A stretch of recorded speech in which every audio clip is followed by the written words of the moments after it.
Bonjour à tous. So good morning, everybody. And so I'm going to call my panel members, please. Marcela Gomez de CENSAT in Colombia, Friends of the Earth in Colombia. Marcela, would you mind coming up? Pascal Durand, European Deputy in the Green Party from France, and Philippe Baret is Professor at the University of Louvain in the Earth and Life Institute.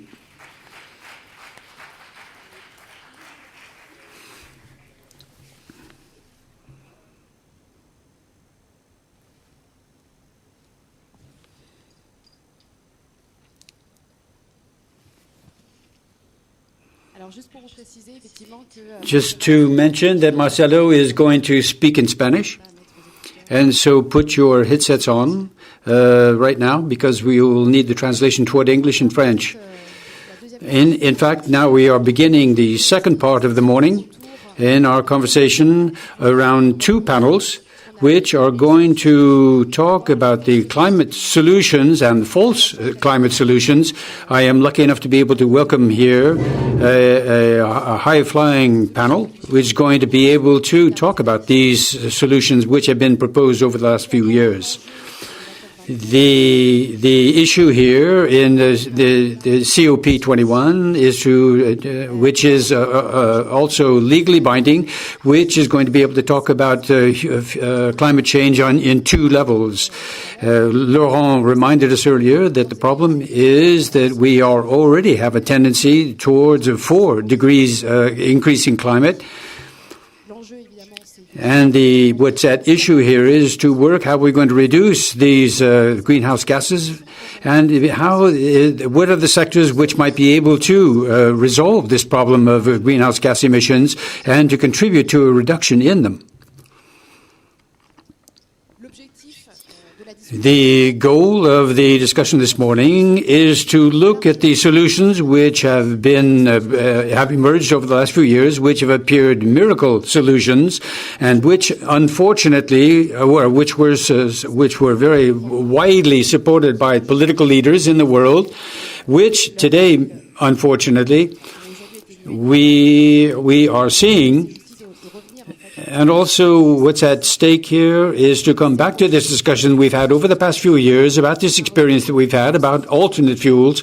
And we now have a certain distance with these projects and also our eyewitness accounts, as Marcela is going to say today, we're going to focus on two kinds of solutions which have been promoted. The first is our link to the RED projects, REDD, which means the reducing emissions for deforestation and forest degradation. The RED projects have been widely promoted since 2005. And as I've just said, and there have been certain setups have been implemented, in particular in Colombia. What have been the effects of these projects? Are there any perverse effects? But keeping in mind that the issue today is that the specification sheet today is to resolve this equation between to produce enough food without destroying the atmosphere. The second aspect of the project, or the second project we're going to talk about this morning, is what with the agro fuels. Pascal Durand is going to discuss this great enthusiasm for this solution, and that is using primary raw materials to be able to continue driving our cars as fuel. And so we are going to call for the appeal of this kind of rationale and what effect it has on the environment. And for this panel, we also wanted to have a discussion about and to try and get some distance about Philippe Baret, who is a researcher at the Louvain University, to be able to look at the issue of production. When we talk about production, we talk about transformation. But are we really moving toward a better food system? Shouldn't we try to get a little bit of hindsight and to look at on the consumption level? And so I'll give the floor to Marcela Gomez, who is going to give us some insights on what is going on in Colombia.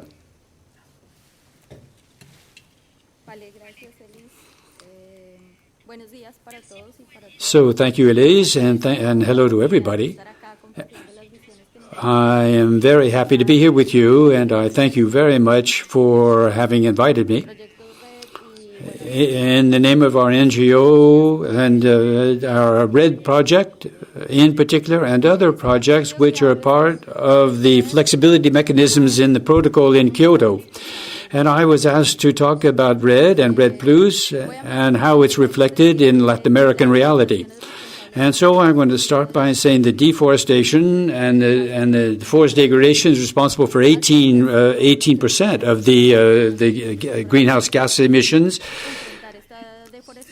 And this is the framework agreement, in fact, on climate change. And what the objectives was to face this deforestation and to challenge it.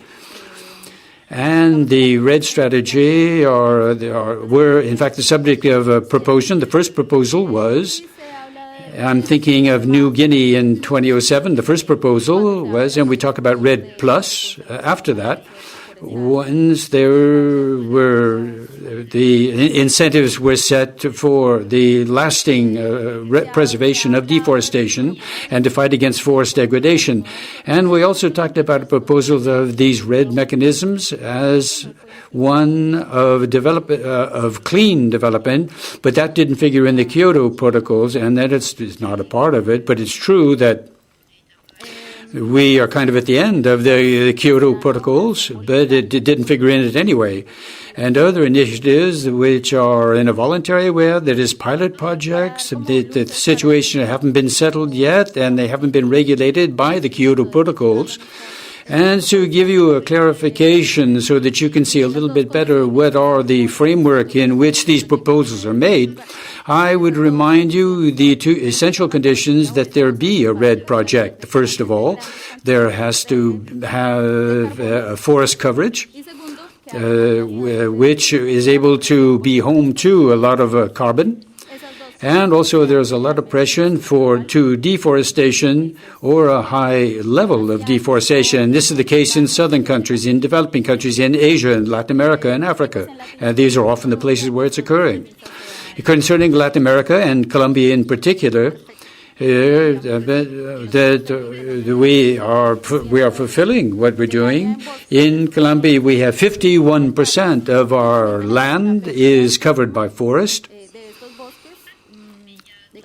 But there is a rate of loss which is very high. Just to give you a figure, in 2013, for example, 120,000 hectares had been deforested in Colombia, and we also lost about 4 million hectares of forest over the past few years. What are the engines of this deforestation? Of course, there is the deforestation for farming, for the infrastructure, because of fires, of illicit activities, and which are extending in Colombia over the past few years, the overexploitation of the wood itself. And these wooded areas, which are also the subject of a lot of pressure for deforestation, are found generally at the foot of tropical mountains in the north of the Andes, as in the case in South Pacific, as we heard earlier. And so we have a few projects within the framework of the Cancun agreements. There was a roadmap to be able to implement these projects. We have accepted this roadmap for Colombia. We have announced an orientation strategy with funding by the World Bank and other similar organizations. With the Carbon Bank project, we began to implement these activities and these actions to help us orient us and to implement the project. The first part, or rather the roadmap, hasn't been implemented to the end. There are some projects which are in a preparatory stage where they're just talking about the design or the idea of the project. And before they're even being implemented, what is the relationship with the end of what we want to do? The reason that we are meeting here today, these forests which exist throughout the world, they are not uninhabited. There are millions of people who depend on the forest for their coping mechanisms, for living, for their livelihood, and for their substance, and for their drugs, for their medication, and also for their food. And more 60 million of these billions of people are indigenous people. It's not just a holder of a carbon bank or there to farm the wood. They are there to live, and there are relationships that are complicated between the local community and the conservationists. There are very complex values which are implicated in all this, which are linked to the indigenous population and the local population who live in these areas. I haven't got exact figures of the community who come from African populations, but they are important elements in Colombia. And we are the descendants of many Africans who are distributed throughout this area, and these are not just the local Indians of the area. So it's not a matter here of uninhabited area, and far from it. In Colombia, there is an overlapping between the indigenous populations and other local populations, the farmers and the settlers. And we've already talked about the statistics of deforestation. They're very high. So what's going on exactly? Apart the engines that we're talking about, there are other underlying reasons for this in our country. And I think this is the case for other countries as well in Latin America and the Caribbean. I don't know the situation well enough in Africa or in Asia, but on our continent, I think this is fairly current. First of all, you have policies and politics which are incoherent and inconsistent. I don't know if you've heard it talk about the development plan of our president, Monsieur Santos. There are extraction projects and mining projects which are the driving force of development, and we talk about green projects. But everything is not very consistent. But there's a lack of political consistency, institutional consistency. But we are going to affect the lands and to take care of the land of extraction purposes. And there's also a fairly high rate of corruption in our country and in our neighboring countries. And so these areas which are sensitive to the RED projects, for us, this has more to do with the Amazonian area and the Pacific region of the country, which are sensitive areas, very sensitive areas for Colombia. And what we want to do is implement these. The corruption, I repeat, is very high in the country. Human rights are not respected. There's armed conflicts. The institutions are not sufficiently solid. And so these are very worrying elements. Here it's a matter of implementing these projects. When we talk about implementing these projects, but when we see besides all that, but there's also a scientific uncertainty, a very strong uncertainty concerning these RED projects, not just concerning the increase of RED and the rise in temperatures, but also because the effectiveness of these RED strategies of mitigation. Well, in the final mission of these, we want to know if these projects are effective or not. And in fact, we still have many doubts about this project. When we talk about these certain projects, they are not private. The biochemical aspects of nature are fairly short. And concerning the RED projects, I think what is distracting attention a little bit, we are leaving aside the climate change aspects of it. We're no longer talking about the fossil fuel consumption, but we talk about the permanent emissions, but we talk about the profound and deep-lying causes of the problems in the country. And so in the RED project, sometimes I would say that it may lead to perverse effects, because this promotes fosters certain threats to deforestation. If we talk about the production of emissions because of the work going on in the forest, or if we talk about the deforestation, necessarily there is a certain pressure on deforestation. We talk about planned and scheduled deforestation to go toward a RED project and planned by the extraction industries. because it's a necessary condition and indispensable for the project. Otherwise, there aren't going to be any red projects. And there's also an increase in the conflicts for land use. The carbon laws are limited, meaning that we're going to put the accent more on the carbon laws before the land rights that have to be respected for the indigenous populations of African descendancy. And we don't know if certain things exist. Sometimes they are stocked in the wooded areas, that is the unused areas, that is in the atmosphere. It's much more difficult.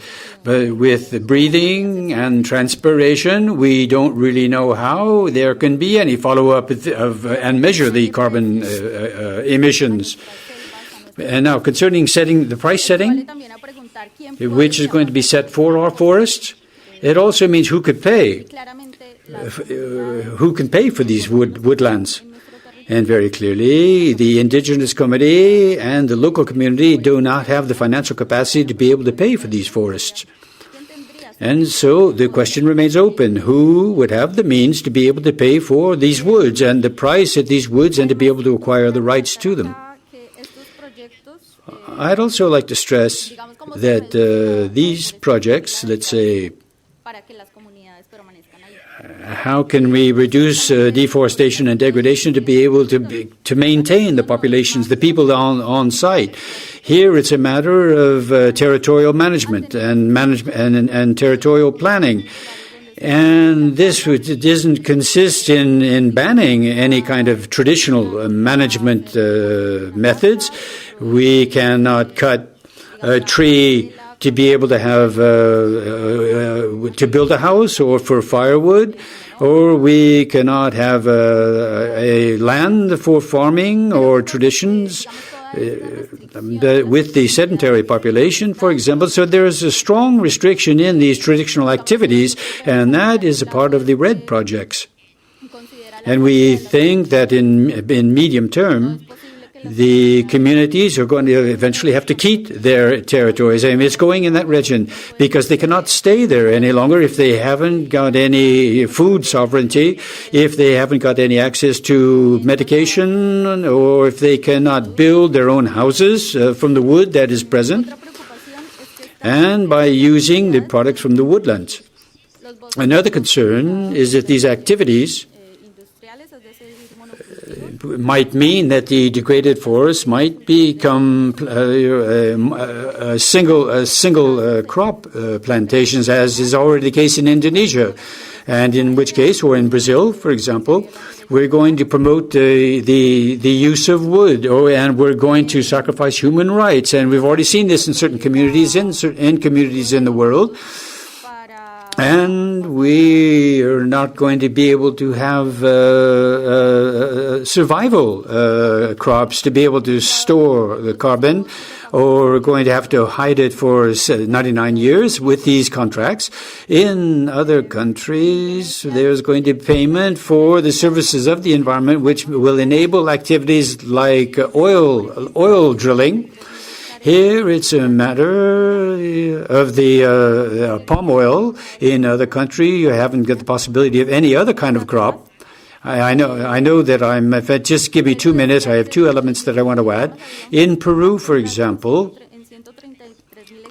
the Surima signed a huge contract without the possibility of raising crops. There are 35 cents of the dollar for all dollar concern. And so this indigenous population decided to give up on this project, given the fact that they were only going to receive 35 cents on the dollar. And in Brazil, there are also considerable restrictions where the rights to the land are no longer respected. So thank you very much. I have no more time to continue. So thank you.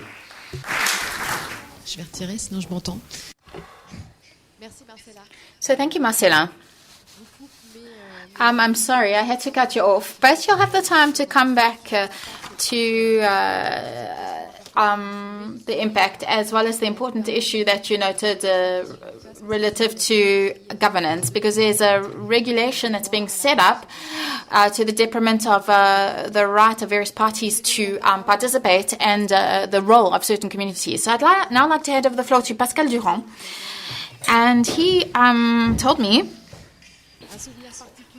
that he has a specific memory of this room because he is the co-founder of Europe Écologie. It's a green party in France.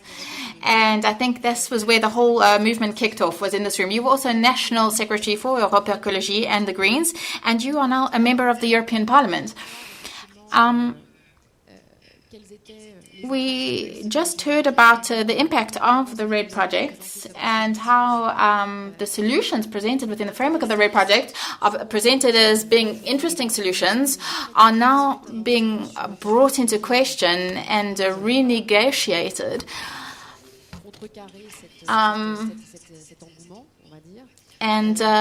So people aren't quite as enthusiastic anymore.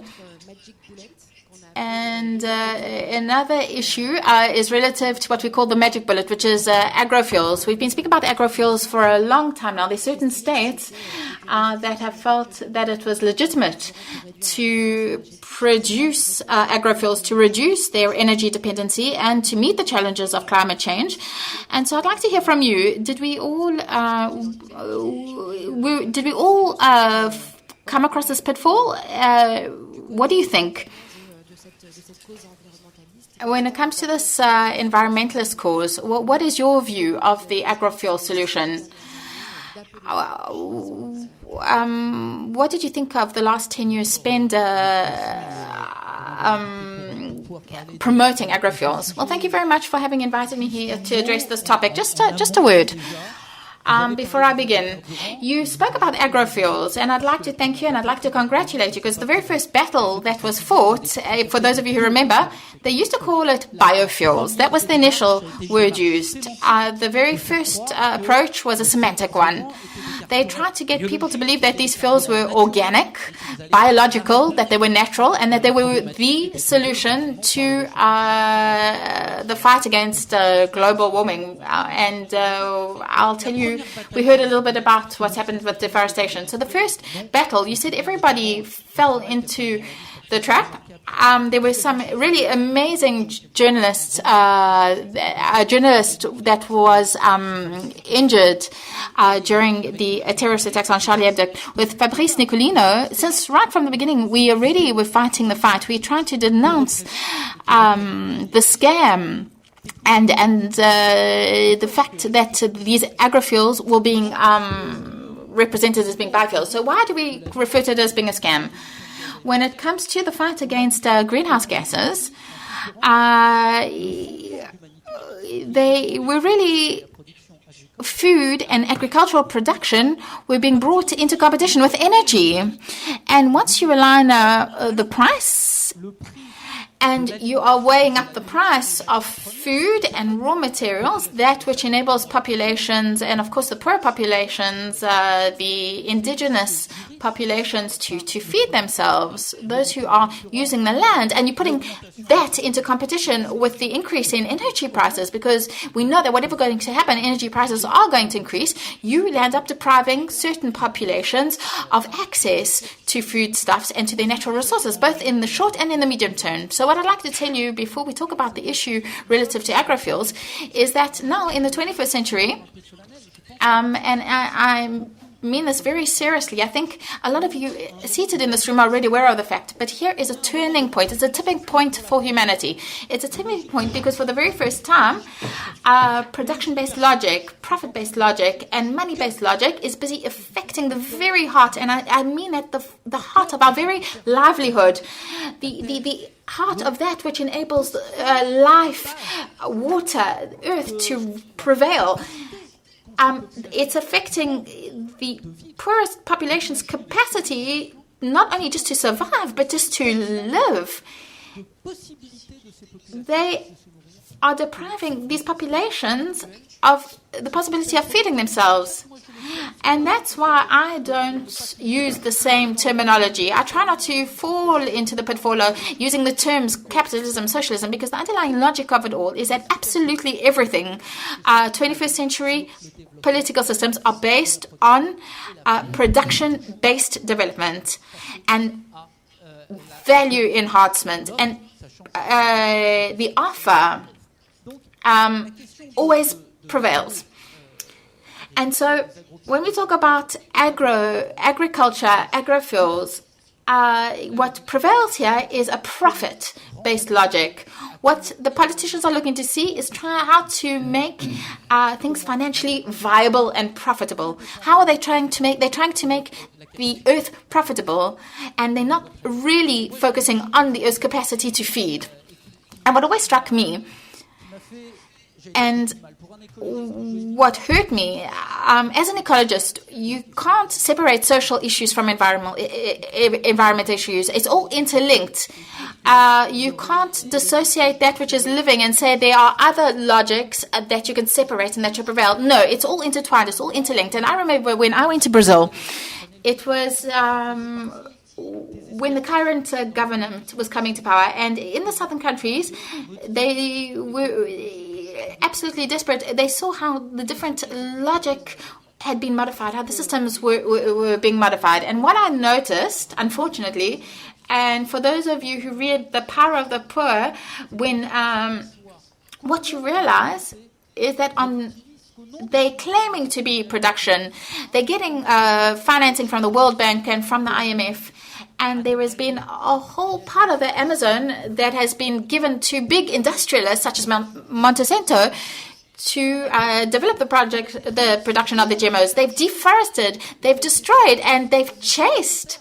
And they've chased away the small-scale farmers. They were very poor, but they were living from that land. Maybe it was difficult for them, but they were still living. And now they've entrusted all these resources to the big groups to do what?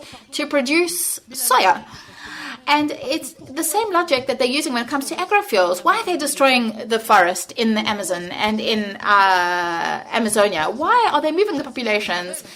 The landless are being chased to the favelas in Rio and Sao Paulo, where there's social programs, supposedly, but what awaits them is pure poverty. The reality is that we are destroying the land and the forest in the name of producing soya, which is intended to feed our own animals so that the Westerners can eat more meat. And that not only are we destroying the subsistence farming in Europe to do intensive production, which has meant that that the land is now being used to service the profitability of major groups. And that's why we're at a tipping point. A tipping point for humanity. Because if we don't become aware of the end game, the Earth's purpose is to feed us as well as to enable the local population to stay and survive. If we carry on with the logic that's been implemented when it comes to agrofuels, there will be nearly 3 billion people throughout the world that by 2040, we can't really say the specific date because it's very difficult to see ourselves that far forward, but there's about 3 billion people that are going to be chased away from their lands and going to end up being displaced. And that's huge. The figures are figures that humanity can't even apprehend. We can't begin thinking about it. How do you get such huge population groups to move, to be displaced? How are we going to be able to conserve and preserve these lands? And once again, I can't even envisage the consequences of deforestation and the fact that all these resources are being put into competition with each other. Now, when it comes to agrofuels, of course, it's seen as a minor issue relative to the overall game, which is to fight against deforestation, that they destroying forests in the south to enable the north to feed themselves. But separate to all of these issues, which are, of course, major issues, when it comes to CO2 emissions, it's stupid. It's really stupid what we're doing. All of these systems, all of these mechanisms only work off subsidies. it's the same when it comes to industrial animal breeding here. We subsidize cow breeding because we're making profits not only through dairy products, but in terms of the methanization, etc., etc. So it all entails subsidies. And it's the same logic when it comes to agrofuels. It's exactly like with the fossil energy sources. These are all fields that are heavily subsidized. And so what we've realized is that you paying, I'm paying, we all paying to facilitate this production. In reality, this has a negative impact on CO2 emissions. And you've said it, so I'm not going to come back to that. They have led to the massive deforestation, which are wells for carbon. Primary forests, not only in Amazon and in Indonesia, have been destroyed for palm oil production. And carbon, it doesn't have the same capacity to absorb the carbon. And they're also sources of oxygen. So the forests are the lungs of humanity. So agrofuels is a disaster for humanity. So don't tell me about the second or third generation. It's almost like nuclear power. When something doesn't work, they say, well, hang on, don't wait. It's not working, but wait for the next generation. The next generation is going to be better. As long as we are implementing this logic, like I said, I don't care whether we're going to be able to feed off the residue, and maybe it's better to use the residue than to use the initial product. But when they say what's going to happen is going to be happening exactly what happens in animal breeding, where we have cows and dairy products just for methanization to create energy, and we don't care about the cow and we don't care about the milk. We can even just throw them away. And I'm saying with the energy prices, they're going to go up. The second or third generation agrofuel prices will still be in competition with the rising prices in the energy sector. So there's a moment in time where humanity, and you said as much, you said it's very inconsistent when it comes to politicians and decision makers. I don't want to be too long. I hope I wasn't too long. But we're being absolutely schizophrenic. We're not just being inconsistent and incoherent. We're being schizophrenic. It's almost as if there are two worlds that are coming to face, and the decision makers are trying to manage both worlds at the same time. And so what the worst thing that a decision maker can do is they can have very beautiful speeches and say, yes, there's global warming. Yes, they're displaced populations. Yes, they're the southern countries. They need our help. That's all words. And then there's the reality. And the reality is we're not even capable of we had undertaken to pay 100 billion for the southern countries, and we can't even get our hands on that. And we're saying, okay, don't touch the oil in your forest because we need oxygen, but pay for it. Pay them. On the equator, when President asked for it, why weren't we saying, yes, we're going to finance you so that you don't have to dig into your oil resources, so that you can preserve the forest, because the forest is good for all of humanity. We're going to help you. We're not even capable of promising in that. We carry on saying to the southern countries that they owe the northern countries, where it's the northern countries that owe the southern countries. We have a debt towards them. We owe them money. We paid for the southern countries. We have built our wealth on the backs of the southern countries, and we're not even capable. We're not even capable at a certain point in time when humanity is in danger. We're not even capable of saying we will be the ones that are going to finance it because we owe you as much. This is the price for the poverty we've caused. This is the price for the blood and the sweat. We are responsible for that. And climate change, climate disturbance is going to get worse. We know that in sub-Saharan Africa and all those countries, it's going to be extremely difficult to handle and manage. And we're not even capable of finding the funding that we need to help them with the development and to ensure that renewable energies are further developing. What we are financing is Veolia, so they can get their hands on major contracts when it comes to cleaning water. Those are getting support. That's being financed by the banks. The banks are financing the purchase of Rafale of planes, and it's the same for the nuclear power plants. But when it comes to helping the southern countries, helping the Latin American countries to develop with respect for sustainable development and with respect for the local populations, we're not up to speed. And quite clearly, I tell you as much, that if the decision makers, especially those in the West, are not capable of understanding what they're busy doing to the southern countries, they are going to be the cause, and they will be responsible for a war for the displacement of populations and devastation. And we're only at the beginning stages. We can only see the premises. We're on the verge of these boats that are sinking and the people that are dying, whether it be in Bangladesh, whether it be in the Mediterranean. We're only at the beginning stages. We're on the verge, and we are busy committing a crime against humanity. This is a crime against humanity that we're committing because we're not capable of implementing public policies which will provide solutions to problems that we ourselves can resolve. We can resolve them. The question is, are we going to be subjected to barbarism to find a solution, or are we going to be able to do it in a democratic and peaceful way? I repeat, it's not too late. So that is the major goal. That is the end game. I know I didn't quite focus on agrofuels, and I'm really sorry for that. But for me, this is such a crucial issue. It's so important to humanity as a whole that I'm sorry I just couldn't take 5 minutes to tell you everything I wanted to say.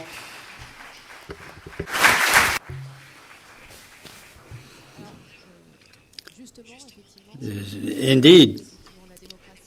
We have democracy to be able to respond to this kind of projects, these profit projects. Now, Pascal, Durand, and you, Marcela, what is going at this stage in the discussion? How today, in civil society, we have the ability to be able to participate in the dialogue? How is the dialogue going on concerning these issues in Colombia?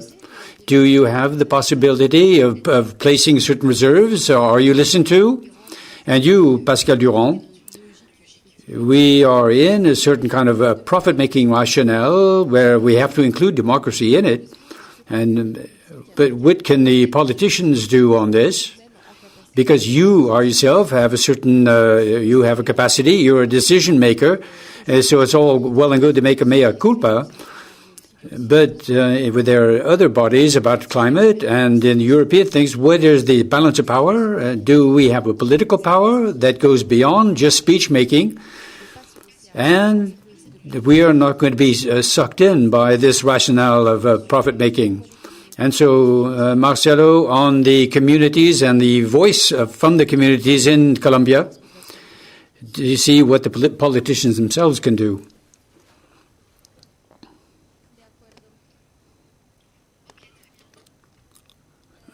Right. This was very interesting, what you've just said.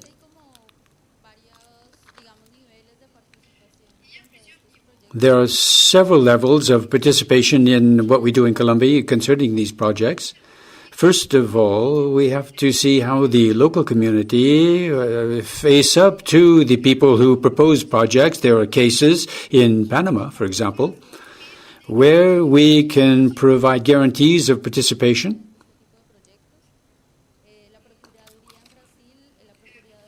And in Brazil, another example,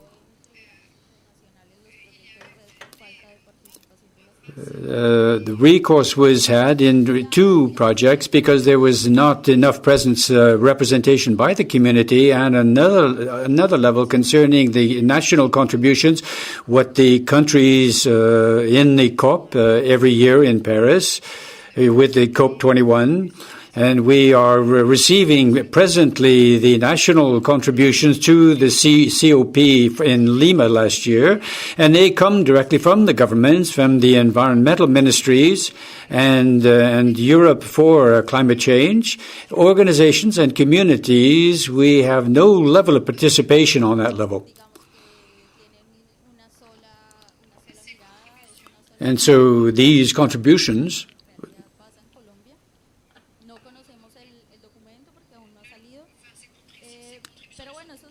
they are only a very small part of it. We aren't aware of the documents yet. We haven't seen them yet. And so what I mean by that is that there is no participation by civil society and no participation by various organizations. And nor is there any participation of environmental or social organizations either. There are various levels of participation in the RED projects, or the participation in mitigation programs. And this is one of the main concerns of the RED projects and the development mechanisms which for clean development for agrofuels. And what is going on is that the participation by local communities which have to implement these projects, and their participation is more and more minimal. We previously talked about displaced populations because of climate change. I think there is going to be a lot of displacement because of this mitigation policies. We have development policies within countries, as you know. These are mechanisms which mean that southern countries, we accept the responsibility of the northern countries to be able to reduce. We help them. We help the northern countries because they don't want to reduce their emissions. They don't want to change their present developmental model, and they're not going to do it. It's very clear. We've already seen this in the various COPs that we've had.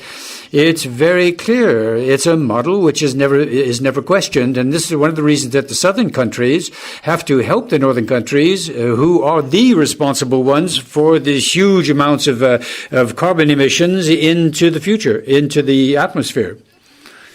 And so we have to assume the responsibility for not only for climate change, but also the communities themselves find themselves are suffering from the direct impacts of these kinds of projects.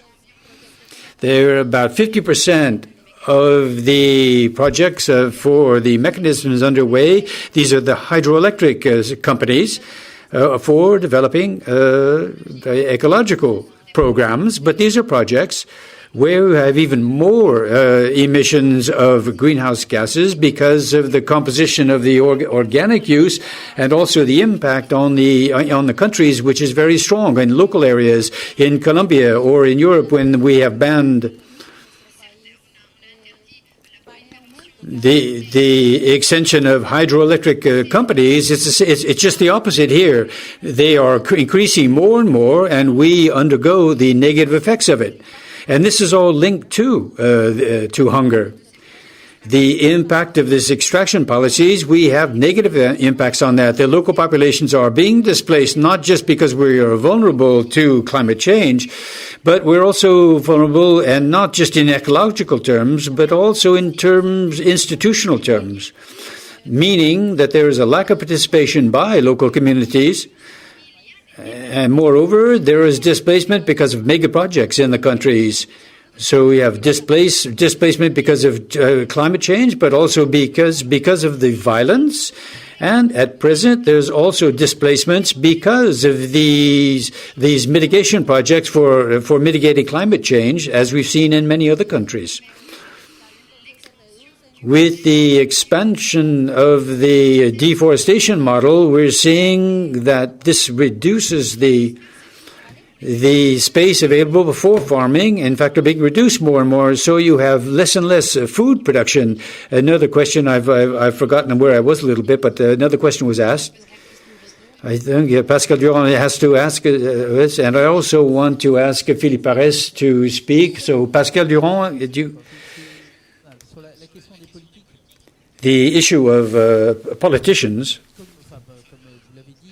as you said, I launched Europe Ecology in 2008, and it started with the will to associate civil society and not to let the classical political. I'm a green politician, and I'm very aware of that. But I think the traditional political class of politicians are not able to respond to the questions which are being asked. So the civil society has to mobilize itself. I would be a little bit more optimistic about that, because I think that there is a certain awareness raising by populations, and I think locally speaking, I am convinced that in fact it has to come from down below. The society has to accept this problem and carry it. And the politicians haven't yet become aware of it yet in the discourse. They pay lip service, but in fact they are not aware of the seriousness of these stakes. Look at the United States with shale gas and shale oil. And look what's happened in California, with the oil spill off the coast of Santa Barbara. The measures which had been taken to be able to preserve our water don't affect either the shale oil or any other kind of mining like that. So they are unable to question their model. And so we have succeeded that with the Grenelle of l'Environnement in France, we actually succeeded at something. And it was the first time in France on the debate on energy, which was privatized, oil, which was privatized by experts, not by the politicians, but the politicians implement what other experts tell them, have forced these experts, forced the certain political leaders to deal with NGOs and environmental organizations. And so that at least was a small step forward. On the European level, it's very complicated simply because there is no decision-making space available. The Parliament is the only space, bureaucratic space, because they are the only elected officials. But there are contrary forces within the Parliament, European Parliament. But if we ask me what ecologists' role they can play, we say we haven't really got a lot to say, and I really am sorry about that. But we may be more listened to than our percentage of weight. But we haven't the ability to make a majority in Parliament. But we do have a voice, and we talk about energy policies. And after that, Europe has a major problem, and that is it hasn't got any real space for decision-making for the general interest. We saw this on the energy union, and Poland wanted to preserve its coal fields, and others said that we have to not depend on Russian gas and they were going to buy it elsewhere, and the French are continuing to subsidize nuclear fuel, and there's no real rationale behind all that, and it's not very reasonable. And so things are moving, but they're moving very slowly. The political class is not up to what's at stake in the 21st century. And because it hasn't yet entered into the 21st century, they are still using the same models that were viable in the 20th century. And so the political class is subject to private interests as well. We have to keep that in mind. We can talk about European construction, but we are also in the presence of the role of the politicians and their capacity in relation to private interest. So now I will give the floor to Philippe Baret, because there is an issue which is kind of the cornerstone of these discussions, and that is about consumption. And we talk a lot about transformation and production, but how are our food habits, for example, eating habits, have an impact on and climate warming? And I think that, in fact, this may be a little bit below what our expectations are. So, Philippe, could you give us an inventory, perhaps, of the consumption of meat by Europeans and compared to those of the Chinese, and explain a little bit why this issue and consumption of food is absolutely primordial in this discussion? So, first of all, thank you for your invitation. And what I want to try and do is incorporate consumption in the debate, but also I'd like to talk about the reasons that mean that there is a lack of consistency in decision-making.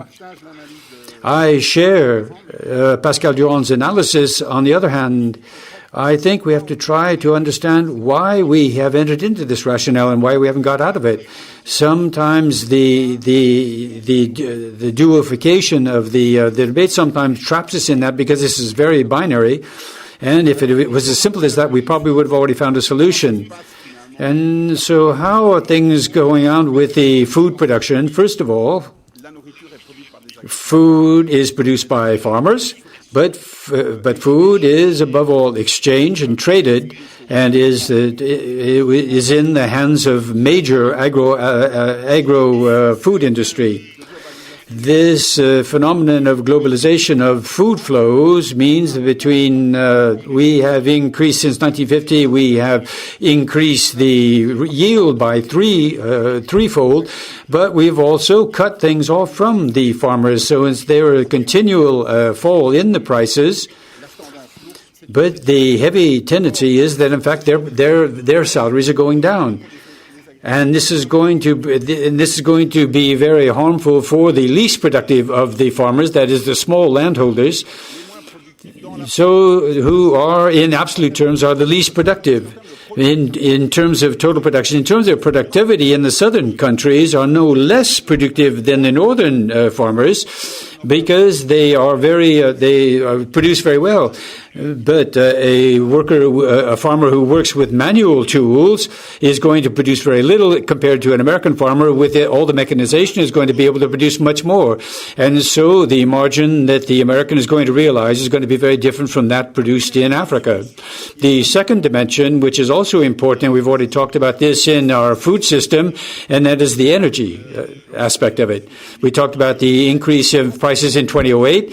This increase in prices with food prices is linked to the price of food, or depend on the price of oil, and that food and oil follow one another.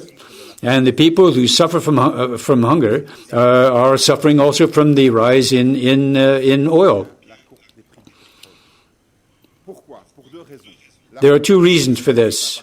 The first is, and this is a paradox, we can only produce food by providing energy. And it is a paradox. And photosynthesis is a mechanism which means that which makes energy from the sun. So this transforms sun into sugar without any energy demands. And so how are we going to be able to transform or change this mechanism, which is positive for humanity, into a mechanism which, in fact, is going to cost much more money in energy terms than it provides? The second paradox, and we've already talked about this, is part of the food, not food, but the farmers' productions are used in the energy as biofuels. And when the price of oil goes up, and it's going to increase the price in agrofuels, but also it's going to increase the conversion of our crops toward agrofuels, which is going to deprive the food market, with some certain produce. This second element is also linked to the dominant actors in the system, in the agro-food industry since 2008, with the speculation which has taken hold to amplify these movements of the rise or the fall in the farming prices. And so there's a clear interaction of the food production and energy on a planetary level. And we've already talked about this, and this is a point we mustn't forget. I want to mention this because in the private sector, it functions according to the law of the market laws. But the IMF cannot be suspected of being too interested in the fate of the planet. It confirms that they receive $10 million of subsidies per minute. $10 million dollars in subsidies per minute. That's the energy industry. Now, the third thing, I put this on the third place because we have to understand that the first two are the real motors for determining the price in the field. But unfortunately, the main driver in the field is the food dimension. Is the third dimension. That is the consumption method. Now we have people who are talking about the major international agencies by the FAO. Normally, we have to increase food production from 70% to 80% before 2050. This study is based on a tendency scenario without changing our modes of consumption. And the present consumption modes at the present, where half of the cereal production is transformed into food for animals, and then consequently they are transformed into edible meat. And so if we use most of the plant production to produce animal proteins, it's clear that we are going to increase to 60% to 80% of the production in the world.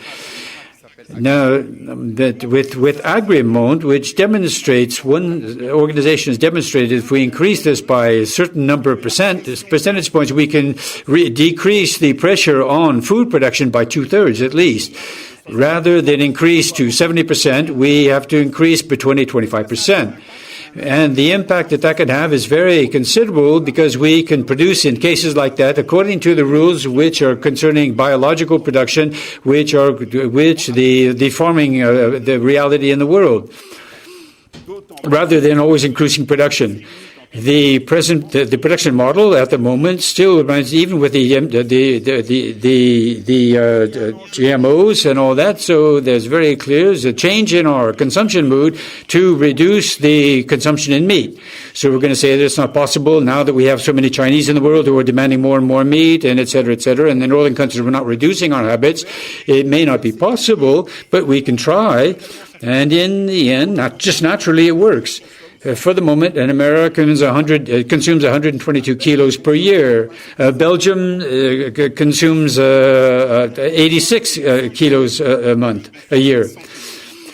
And just a few years ago in Belgium it was 100 kilos per year through conscious awareness raising and on climate change. And so we mustn't think that we are only in a tendency scenarios. And so with scenarios like we've already have, these are scenarios which shows that there has to be a means to reduce pressure on the production system for plant production without making any predictions for the future. I think we have to stop to getting locked into what we call the tendency models, because they're just reproductions of what we're going. Otherwise, we're going to go right into the wall with that. And with a link with the climate. So two additional things. When it comes to the demographic proportions, everybody asked the question. I know that the question's going to come up. I was quite fascinated during the first part of the debate to see that even if we say that we mustn't think in silos, that we mustn't just speak in terms of production, we still spoke a lot about production.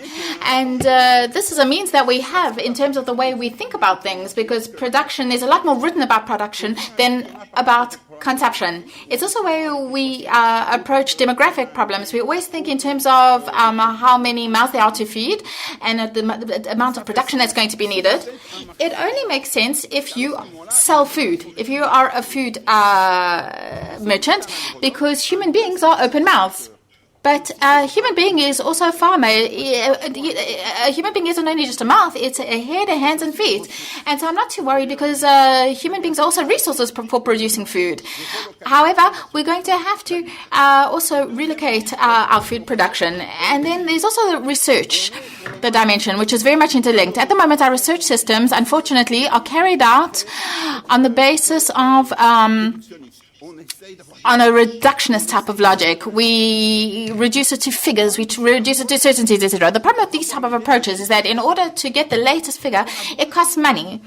And there are a lot of studies on production. They're really numerous on the impact of climate change, but there are very few studies, for example, on the impact on biodiversity. There are very few studies on the effect of consumption methods, and there are very few studies, because I've worked on this and I have been through the literature on the productivity of peasant farming systems. We know very little how much a Creole garden in Guadeloupe produces. We know very little about how much a banana plantation produces in Rwanda. We know very little about the production systems of the Pearl people in Burkina Faso. There are very few studies that have been carried out on small-scale farming. So the systems are always considered by the FAO as being non-productive systems, and the few studies that have carried out showed that they actually produce quite a lot and consume very few resources. So I was asked to come up with some solutions. If I have 2 minutes just to go through my solutions, 90 seconds. Okay, 42, 44, I'm finished. In terms of the possible solutions, there are two possible solutions. The first one is to find some consistency. When I say that, it means three things, finding consistency. One, we need to be transparent.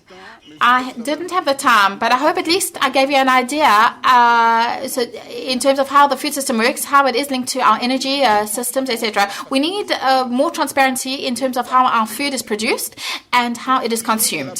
Second thing, we need to act in good faith. If we have systems where private parties say that they respect market laws, we not through the woods yet. If we have systems where Monsanto states that they are doing sustainable development, this is not a system based on good faith. So we have an ethical problem, we have a deontological problem, and so ethic needs to be included in communications. If I was the Minister of Agriculture, and I'll see him later, I'll tell him as much, I would get rid of any food advertising because it's completely biased and it doesn't take into account field realities. And the third dimension is localization, not just relocating for the pleasure of relocating, but like we saw this morning, this is something we'll see this afternoon as well. The systems are majorly complex and they lack on coherence, consistency. If we relocate, that will simplify the equation. I'm not saying it is the miracle solution. It's just easier to find consistency or coherence on a local level than on a global scale. It's easier to loop the loop on a local scale than when your nitrogen arrives by boat at Le Havre, and then we have nitrogen in Brittany, and how we're going to take it back to Argentina. We're not going to put it back on the boat, right? And so I think on a local level, if we think local, that's where we can find meaning, things that make sense. We have other indicators. The global level, we have economic indicators, but we don't have the same indicators at local level. We have a lot of knowledge, and it's a lot easier to get people involved on local level than on a global level. And the testimonials this morning proved as much. So I think on a local level, it will be able to be more precise, more specific, and we'll be able to find the most relevant systems with the right solutions. And one last thing, there's a theory that's called the theory of transition. This is something that has been supported by our Dutch and Danish colleagues and has borne its fruits when it comes to the development of energy systems. I was quite fascinated when I saw the wind turbines I saw between on the Thalys line between Belgium and Paris. If you want to succeed in transition, three things to be done. You have to put pressure on the existing system. What that means in our case, the food and agricultural industries, the food companies, major food companies. Secondly, we have to find legitimate alternatives, and there's a lot of work to be done in this regard. We have our prejudices when we think that alternatives are good, but we don't really know that. And out of the alternatives that we propose, I'm sure some are better than others. I'm convinced that most of the solutions for tomorrow already exist today. But the problem is we are not really studying them a lot, and so there's a gap. Third thing is we have to create convergence between all these alternatives so that it can play a role in this power struggle. And so we also have a big gap between the North and the South. We have diverse different situations in the South, and it's very difficult to be aware of this diversity. So there's a lot of tension between coherent lobbying and also taking into account diversity and specificities, because not all the southern countries are perfect. Not all the the small-scale farmers are perfect or have the same objective. So there's also, it's urgent. It's been 30 years we've been saying it's been urgent to help the South, and now the solutions take time, but the time is now. And in the North, like I say, the question of transparency and coherency is very important. So in the North, I think that the solutions already exist, and it's now up to organic farming, mainly organic farming. The problem with agroecology today is that the word has lost its sense and meaning because everything and anything's being done under the name agroecology, which leaves a lot of room for mistakes. So there you go. That's the end, and I'll leave any room if you have any questions.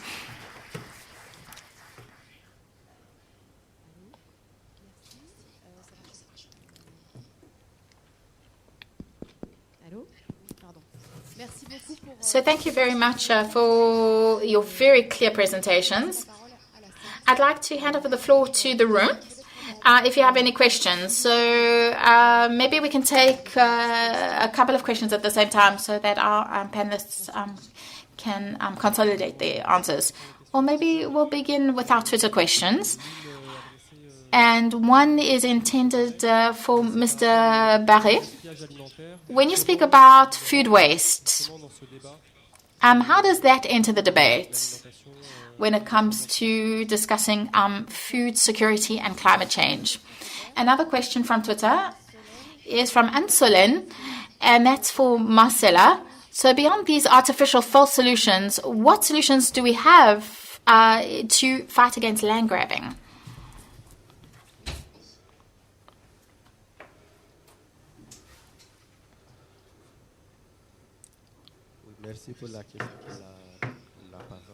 So thank you very much for giving me the floor. I'm Louis, and I'm from the Democratic Republic of Congo. And so my question is for Mr. Durand, and possibly also for Ms. Gomez. So I'm going to base it on her presentation. Ms. Gomez spoke about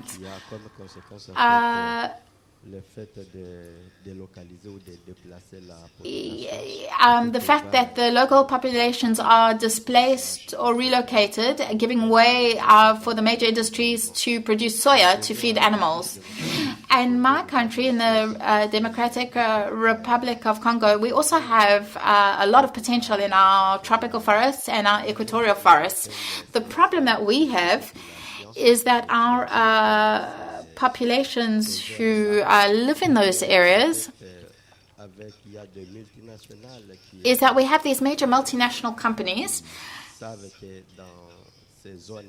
and they know that in the forest regions there are significant oil reserves as well as other resources. And so the entire ecosystem is being threatened, as well as all the populations that live in those areas. And these are in parks. And so within these parks, there are also wild animals that are being threatened. And they also important for the balance of humanity. So my question, you really scared me when you said that that the solution is not to be found at political level, but civil society needs to take this issue on board. But if you look at the capacity that we have to make decisions and defend ourselves against the multinational companies that are very much in lust of everything you can find in those areas. So it was scared. It's quite a scary thing when you said that we need to find solutions out of civil society. When we thought that maybe you could plea our cause, you could lobby for our cause. And the whole ecosystem is being upset. And we're not just talking about the local populations, but in the long term, it will also have an impact on the entire balance of humanity. And this is something that the decision makers need to be reminded of. It's not just about making laws. All right, thank you. Maybe Philippe Baret would like to answer the question about food waste. And then, Marcela, you can answer the question on land grabbing. And then Marcela and Pascal can answer the question relative to what civil society can do for themselves and the impact they can have at a political level. Now, when it comes to food waste, there are three things.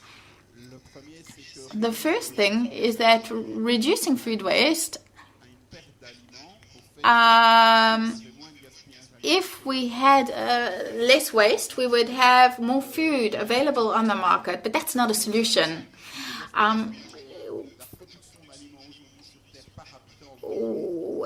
We are increasing the food production per capita at the moment. So the problem is about having access to food and a problem of poverty. And so we've got to be careful. When you talk about food waste, you've got to be careful that you don't trip up on the paradigm, because that's an artificial one. To say that to resolve hunger problems, we need to produce more, or we need to have more food available on the market. If you have more food available on the market, the prices are going to drop. And if the prices drop, that's going to be even worse for the poorer population. So there is an economic dimension that needs to be taken into account, and that can be dangerous. No, we shouldn't waste, of course. It doesn't make sense to waste in terms of how we use our resources. If we use our resources to produce food, it's ridiculous to waste it, because that's the first thing. That's the first thing. We have to fight against food waste. But the problem of food waste wouldn't be so much of an issue if we had to relocate production. What's been happening over the last 50 years is there has been a shift. in terms of the transformation from the farmers to the small structures to the major processing industries and to mass retail. So most farmers that are producing milk in France are producing standard products that have been globalized. And then you've got the agri-food industry that's converting it into all the dairy products that you are finding in your supermarkets and hypermarkets in mass retail. And the effect is that they're making scale economies, but it's also given rise to all the wasting phenomena. And the small scale producers, they manage their stock in another way, and they are a lot more streamlined in the way they use their products.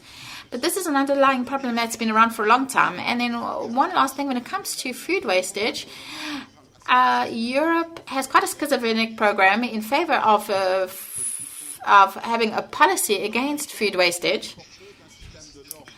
And this entails standards via LIFSA and AFSA in France.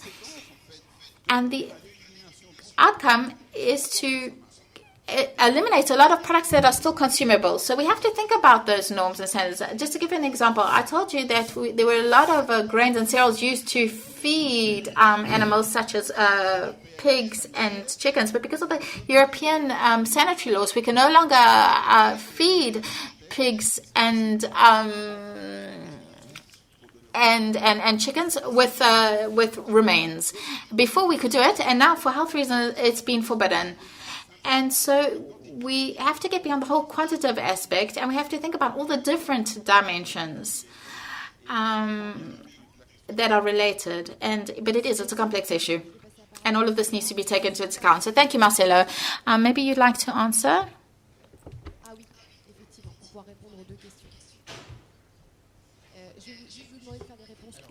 I just want you to give your answers short because we're going to have another round of questions from the room. Now, when it comes to politicians, don't misunderstand me. I expressed myself very quickly. I was speaking about the democratic aspect.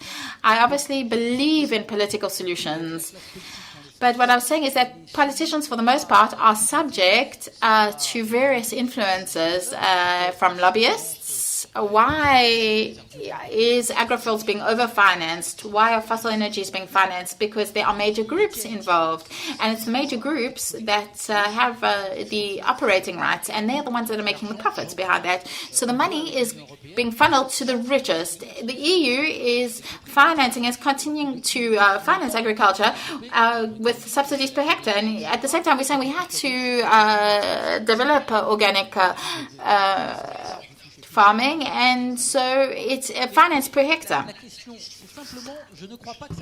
The thing is, I don't think it should all be top-down. We're in a world where society needs to move. So, for example, there's a certain number of African countries, all the rebellions that are currently happening, and I hope that it will take place in as democratic a way as possible and with as little armed conflict as possible. But when it comes to the Maliki ill-acquired assets, all this misappropriated money, for most part, it's the Western countries that are benefiting, and the politicians are acting in the interest of these big multinationals and of Western societies, and this is what needs to change. It will only change by civil society in Europe and in the US because people are becoming increasingly aware, and so there are certain rebellions that are taking place here as well, and when they take place here, that's when society starts to move in the southern countries. What I'm saying is that if we are not able to combine the two, we're not going to get through this. You can see it when it comes to shale gas, a whole number of topics. Why shale gas is forbidden in France? Not because all the politicians have said, okay, it's not a good thing. If tomorrow they were authorized, they would go and they would look for shale gas. Of course they would go there because there's profit to be made from it. But they can see that the people don't want it. It's like genetically modified organisms. There's a whole movement. Lima was the first global conference where nobody came up to the tribune to negate the effects of climate disturbances and its impact on human beings. This was the first time that didn't happen. And so we saved time relative to what happened in Copenhagen and the other conferences. Why? Because civil society, slowly but surely, is succeeding to get their message across through to the leaders, the political classes, saying that, yes, man is partly responsible for climatic disturbance. So that's why I'm sorry if I went through my points too quickly. I'm not saying that they are useless. I'm just saying they're not going to manage on their own.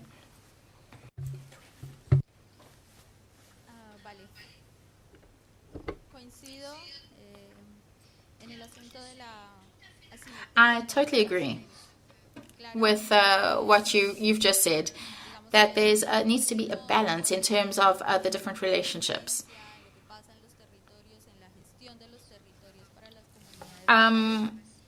We don't have a lot of power when it comes to local management. We're not very good at that, but there is a lot of things that can be done. The pro-social mobilization processes that are in place in Latin America and that are very effective at the moment. There's a lot being done in terms of public opinion. People are really having their voice heard in terms of what they want and what they don't want for their local territory. And now the question put to me is, what can we do about land grabbing? This is a very complex issue because of this imbalance in terms of relationships. And this imbalance is something that can be very clearly seen in the RED projects. Because there are certain indigenous communities that don't even speak Spanish. And now they not only do they not speak Spanish properly, but they're getting their contracts in French and in English. And that's where the imbalance is flagrant when it comes to how information is managed. Sometimes we're dealing with very faraway regions. Even the government can't reach the people. But those that are promoting the projects, they manage. They come and they present them with contracts in English or in French. These people, they don't even speak Spanish. Can you imagine how they're going to understand English and French? So there's a huge imbalance. Now, coming back to the issue of land grabbing, we want a moratorium on the signing of these contracts. We advise the stakeholders not to sign the contracts. That's what we advise them to do. Whether it be in Latin America or anywhere else in the world, we advise them not to sign the contracts because there's a lot of confusion. There's a lot of uncertainties. We've already mentioned what the risks are and the potential negative outcomes can be. So within our NGO, International Friends of the Earth, we say no to the RED projects. When it comes to the community participation and what we can do in the face of land grabbing, I just want to say that there are movements in place, very strong movements. There is a type of citizens' rebellion. There is an uprising in Colombia. We really want to strengthen processes when it comes to land proprietorship. It's very important for the indigenous communities. We want to strengthen the land ownership processes. And we want to have processes which provide them for energy and food sovereignty. So these processes are already in the pipeline. Also processes for the management and use of natural resources. So I agree with the proposal that action needs to take place at a local level. We need to strengthen the capacities of the local communities. That is where the action needs to take place. The local communities need to have power and they need to be empowered. We need to reinforce the agroecological processes. Of course, there's a lot of nuances. There's family agriculture. There's ecological agriculture. There is peasant farming. I think that it's very important if we want to deal with the impact of climate change. It's part of an adaptation strategy. It's also a means for defending the territories in the face of the threats that we spoke about. Projects for involving multinational companies and certain proposals for mitigating CO2 emissions to fight against climate change. So there are actions in place. The mobilization is there. And I think that the various communities, there was the Lima Agreement, they used to make a distinction between what was official and also alternative solutions. But now there's convergence. So in order to act on a local scale, we need to be extremely vigilant in terms of the proposals that are made. And we have to permanently have some type of thinking going within these communities and with these territories. So we haven't got a lot of time left, and we have 2 questions left, which we're going to allow. And I would really ask you to ask a brief question and to make brief answers if possible. Patrick Piot, a journalist. To Pascal, the agrofuels are not being talked about so much nowadays, and yet Europe has written a guideline about agrofuels in Europe. Where do we stand on that? Have the discussions take place in the field? And a very rapid question for Philippe Baret. The studies that open up new perspectives about asking about consumption. Now, are we doing it? Has there been a breakthrough in our professional world, or is it still just an isolated event? Another question? So you talked about multinational lobbying on a political level, as long as when we know that the budgets of the multinationals goes beyond countries themselves, we small civil societies, we don't really know. It's kind of the producer against it's like John Henry against his engine.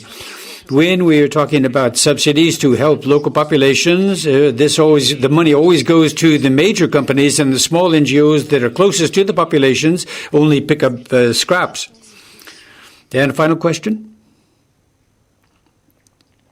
I am from Bangladesh. My name is Ranjan Francis. All of you know that Bangladesh is a country which is affected by climate change. And we have many discussions in our country with many people, many areas. And our thoughts are like this, that we have very little to do for reducing the emission of greenhouse gases, as we are not producing. But we have many things to do for climate change adaptation. You know, our farmers are little farmers, small farmers. They are located in the coastal belts.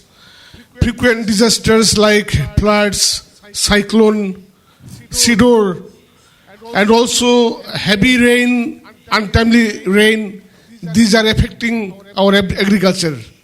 And there are many climate refugees in our country. So our people are trying to adapt in agriculture. They are raising their land for cultivation. They are trying to invent climate saline-prone seeds for increasing production. Many ways they are trying, and the people who are failing to produce foods, they are rushing to the cities. They are migrating to the cities, and in cities they are trying to go for alternative options. So Professor Baret was telling, he was trying to find some solutions.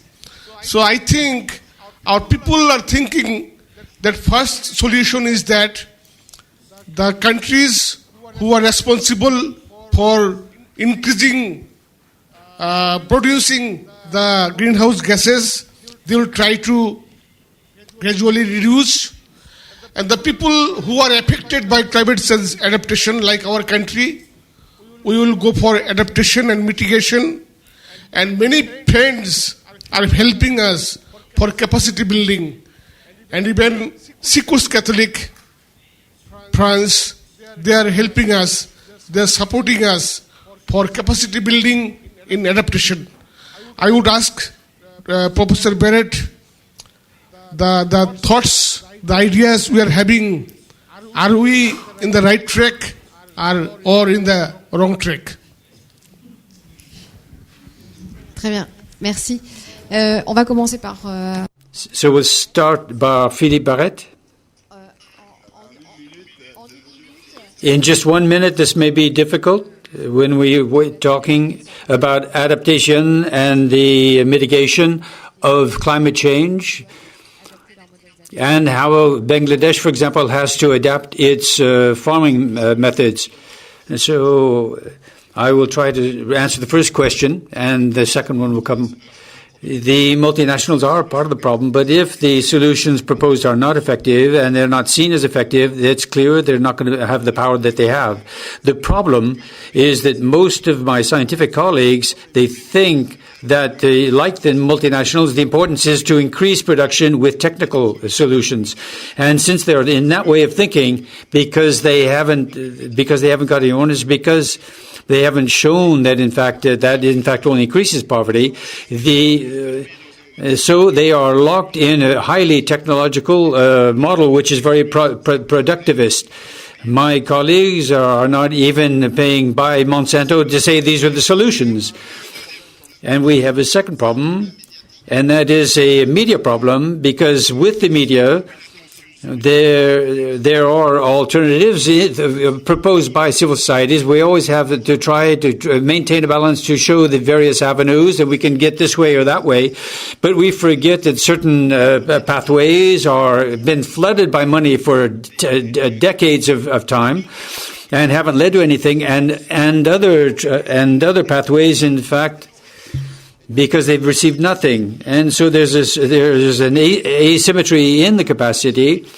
And so, in fact, what we have to try to do is we have to try to make farmers understand who are in a system for respecting environment, not because they believe in the climate, but because they have a small-scale rationale and of recycling and of closing the circle.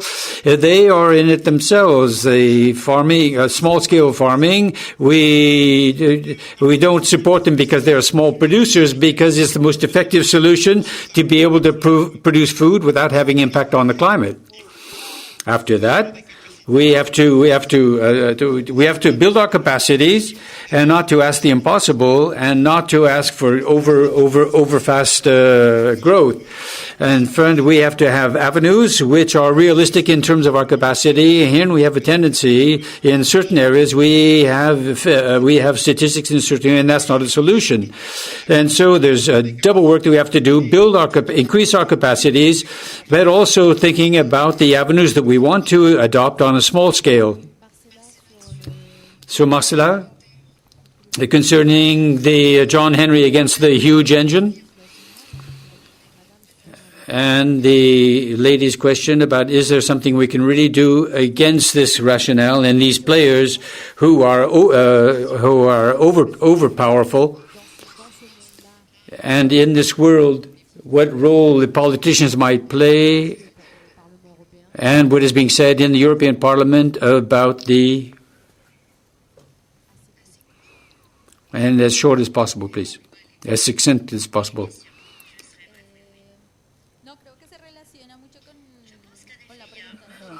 I think there's a very strong relationship with the previous question, what do we do on a local level? I think we have to reinforce the local players and local processes. Communities are resilient, and they do resist projects which have a negative impact on their lives. But they also have a lot of proposals to make, because they want to have food security and they understand consumption. And to go against the rules, there are other adaptations and mitigation policies in Colombia that come from peasants who are living in floodable areas, floodplains. There are also certain suggestions by organizations who want to have a certain amount of food sovereignty and independence by conserving nature. And I think what we have to do is stress these areas that we live in, these communities live in. And we always have to think about the things on an international level, but also on a local level to be able to confront these phenomena which are not just climactic, but also these superpowers, the business powers that come in relation to the multinationals and the extraction industries. And so I want to insist on acting on a local level. And we have to pay very close attention to the proposals made by these local communities and these indigenous who always have something to propose. They know how to manage their own land, and they know what is most important there. And they're going to launch local processes against these activities by the multinationals, and to raise the reflection level toward other forums, obviously, to be able to make a link between our ideas and to go up toward higher levels, but in the community levels, continue on a local level and also benefit from the reflection process that they already have undertaken. On a kind of a more hopeful level, and the associations cannot win by fighting the same fight as the multinationals, because there are hundreds of millions of euros or dollars which are spent by the multinational industries to try to influence us. We're not going to win on that level. On the other hand, we can win on other areas, like on transparency. And there I don't agree entirely with you, is that it's not true that it's necessarily better than red, but they have a certain loyalty, and then we see this in expertise. We see this in all the agencies. If we manage to fight on this level, and where NGOs and associations and the citizens and the civil societies are winning, we are trying to make it so that the expertise is as transparent as possible. If we can manage that, you're going to see that hundreds of millions are going to go like sand, and because they're used to losing money. And so my hope lies there. It's not by more activism, by more transparency.